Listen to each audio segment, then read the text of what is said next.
சுத்திகரிக்கப்பட்ட நீரை நகருக்குள்ளேயே பயன்படுத்தினால்தான் நிலத்தடி நீர் தேவையை ஈடு செய்ய முடியும். பெங்களூரு புறநகரில் இயங்கும் இந்த சலவையகத்திற்கு அதிகளவில் நீர் தேவைப்படுகிறது. சில நாட்களுக்கு முன்பு வரை இந்த சலவை இயந்திரங்களில் இருந்த அசுத்தமான நீர் கழிவு நீராகவே இருந்தது. தற்போது அது பணியாளர் சீருடைகள், படுக்கை விரிப்புகள், மருத்துவமனை துணிகளை துவைக்க பயன்படுத்தப்படுகிறது. இந்த சலவையகம் தினமும் 20,000 லிட்டர் நீரை பயன்படுத்துகிறது. 1.2 கோடி மக்கள் வசிக்கும் இந்தியாவின் மிகப்பெரிய நகரங்களில் ஒன்றான பெங்களூரு நீண்ட காலமாக நீர் பற்றாக்குறையால் தவித்து வருகிறது. அத்தகைய சூழலில் இந்த நீர் தேவை ஒரு மிகப்பெரிய அளவாகும். இங்கு நீர் தேவை வீடுகளுக்கு மட்டுமல்ல, தொழிற்சாலைகள், சலவையகங்கள் மற்றும் தரவு மையங்களுக்கும் தேவையுள்ளன. நகரத்தின் நீர் தேவையை பூர்த்தி செய்ய பெங்களூரு குடிநீர் மற்றும் கழிவுநீர் வாரியமான BWSSB தொடர்ந்து முயன்று வருகிறது. இருப்பினும் பெருகி வரும் மக்கள் தொகையால் இந்த சவாலை எதிர்கொள்வது நாளுக்கு நாள் கடினமாகி வருவதாக நீரியல் நிபுணர் சஷாங்க் பலூர் சுட்டிக்காட்டுகிறார். பீனியா போன்ற பழைய தொழிற்பேட்டைகளில் உள்ள சில தொழிற்சாலைகளுக்கு BWSSB மூலம் நீர் விநியோகிக்கப்படுகிறது. ஆனால் புதிய தொழிற்சாலைகளுக்கு அது கிடைப்பதில்லை.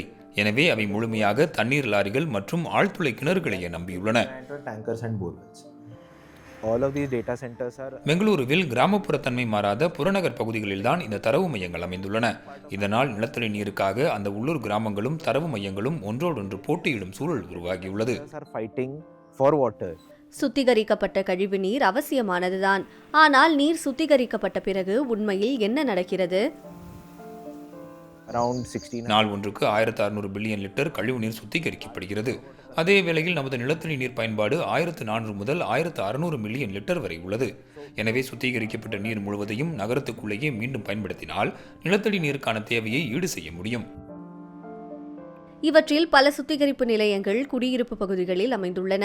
ஆனால் சுத்திகரிக்கப்பட்ட நீரில் பெரும் பகுதி பயன்படுத்தப்படாமலே உள்ளது. அந்த நீர் எங்கு செல்கிறது என்பதை அறிய நமது குழுவினர் தொட்டபொம்மச்சந்திரா ஏரிக்கு சென்றனர். அப்பகுதியின் மிகப்பெரிய சுத்திகரிப்பு நிலையத்திலிருந்து தினமும் 1 கோடி லிட்டர் சுத்திகரிக்கப்பட்ட நீர் நேரடியாக இந்த ஏரியில்தான் கலக்கிறது. அதிக அளவில் சுத்திகரிக்கப்படும் நீர் கலக்கப்படும் இதே ஏரியில் சுத்திகரிக்கப்படாத கழிவு நீரும் வந்து சேர்கிறது. இதை நேரடியாக தொழிற்சாலைகளுக்கோ அல்லது வணிக நிறுவனங்களுக்கோ பயன்படுத்துவது சிறந்த தீர்வாக இருக்கும் என நான் கருதுகிறேன். இந்த பிரச்சனையை தான் போசன் ஒயிட் வாட்டர் நிறுவனம் தீர்க்க முயல்கிறது.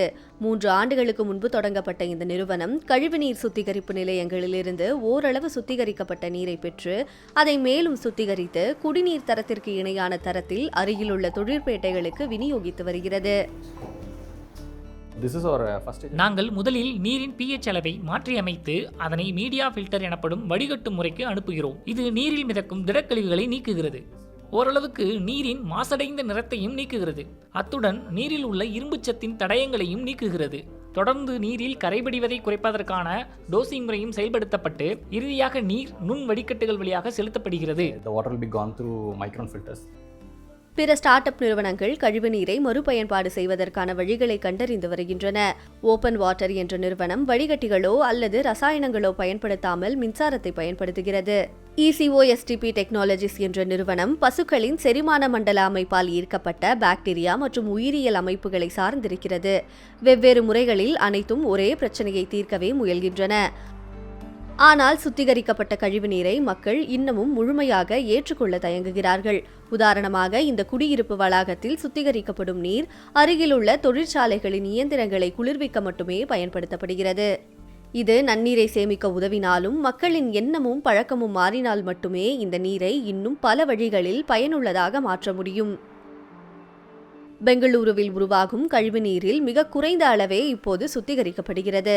ஆனால் நாளுக்கு நாள் அதிகரித்து வரும் தண்ணீர் தேவையால் கடும் நெருக்கடிக்குள்ளாகி வரும் ஒரு நகரத்திற்கு இந்த சுத்திகரிக்கப்பட்ட நீர்தான் நெருக்கடியை தீர்க்கும் ஒரு முக்கிய அங்கமாக அமையக்கூடும்.